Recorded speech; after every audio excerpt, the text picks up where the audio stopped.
mampu memahami makna sakramen baptis yang telah Engkau berikan kepada kami. Bukalah hati dan pikiran kami, agar kami dapat mengikuti pelajaran ini dengan baik.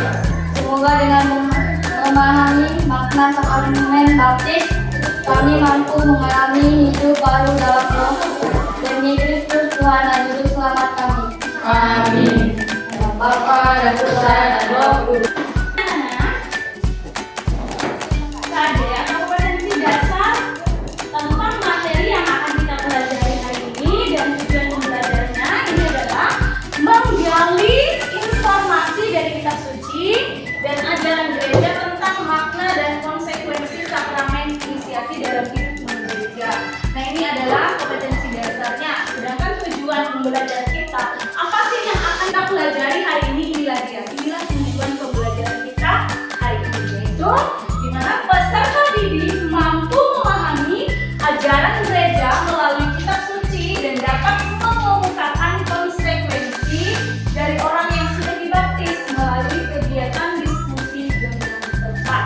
Jadi nanti kalian itu pasti ada melakukan kegiatan diskusi. Nah, diskusinya mengenai seseorang yang sudah menerima sakramen baptis, apa sih yang kita buat kalau kita sudah menerima sakramen gitu ya.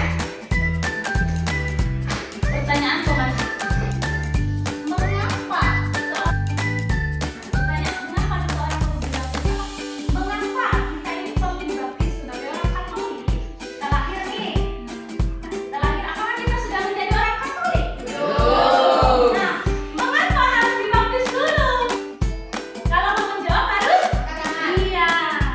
Mengapa seseorang perlu dibaptis? Silakan sekarang jawab.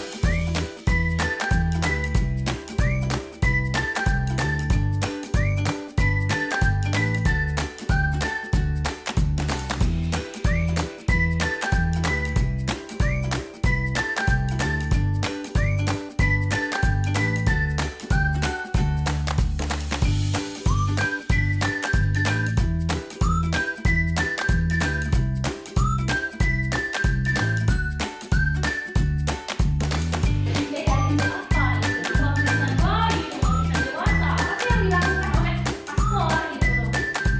Terus yang ketiga, apakah yang diucapkan Kita terus maju mengukir mengukir masa depan dengan pena dan buku.